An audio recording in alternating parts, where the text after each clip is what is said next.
The Cautionary Tale of the Royal Yajna. In the ancient kingdom of Bharati, there lived a prosperous and powerful king named Surendra.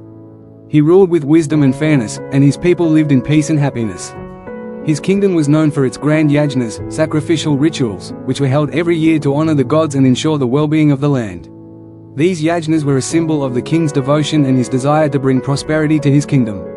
However, King Surendra had a tendency to get caught up in the grandeur of these rituals. He believed that the more elaborate and expensive the yajna, the more favorable the gods' blessings would be. As a result, the king decided to conduct the most magnificent yajna his kingdom had ever seen, a yajna that would surpass all others in opulence and scale. He invited the best priests, gathered immense resources, and promised generous rewards to those who helped in the preparations.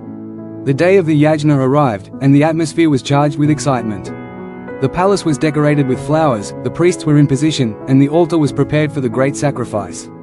The king, filled with anticipation, oversaw the entire event, but in his eagerness, he overlooked one important detail: the food offerings to the priests and those attending the yajna were insufficient. As the ritual began, the priests chanted the sacred mantras, but their energy was low, as they had not been properly nourished. The fire on the altar blazed, but the sacrifices and offerings were minimal. The king, preoccupied with the grandeur of the ceremony, did not notice the strained faces of the priests or the murmurs of discomfort among the attendants. Days passed, and the yajna continued, but things began to take a dark turn. The priests, weak from hunger and exhaustion, could not chant the mantras correctly. Their voices faltered, and the sacred chants lacked the potency required to invoke the blessings of the gods. The fire on the altar began to flicker, and the offerings seemed to lack the divine energy that was necessary to bring prosperity to the land. The king, alarmed, called for the head priest, a venerable sage named Raghunath. "Why is this yajna not yielding the desired results?" he asked, his voice filled with concern. Sage Raghunath, though exhausted and frustrated, replied, "O king, this yajna, though grand in its outward appearance, lacks the nourishment that is essential to its success.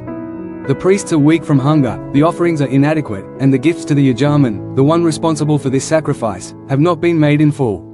A yajna is not just a ritual performed with fire and words, it requires sincerity, dedication, and the proper balance of resources and offerings. Without this, the yajna becomes a consuming fire, eating away at all that is built around it." The king, hearing this, was struck by the gravity of the situation. "But I have given the best resources. How can this yajna be failing?" The sage looked at the king with solemn eyes. "O king, a yajna consumes not just the physical resources, but the very essence of those who partake in it. When the offerings to the priests are inadequate, their energies are depleted. When the chanting is not done with proper care, the power of the yajna dissipates. And when the gifts to the yajaman are not made, the ritual becomes a burden upon the very person who initiated it. A yajna, when not attended to properly, becomes a great enemy, consuming everything it touches, its participants, its resources, and even the kingdom itself." King Surendra, realizing the mistake he had made, immediately ordered that the priests be properly fed and cared for. He ensured that the gifts to the yajaman were fulfilled and that the offerings were made in abundance. The priests, now revitalized, resumed their chanting with renewed vigor, and the fire on the altar blazed brighter than ever. As the days passed, the yajna began to take its proper form. The blessings of the gods were invoked, and the kingdom flourished. Crops grew abundantly, the people rejoiced, and peace reigned throughout the land. The king learned a valuable lesson that day: the importance of balance and attentiveness in all things, especially when it comes to sacred rituals. The lesson, the story of King Surendra and his grand yajna, teaches us that rituals, ceremonies, and duties require not just outward effort, but deep attention to the needs of all involved. A yajna, when not properly attended to, can become a consuming force, draining energy from the participants and the kingdom.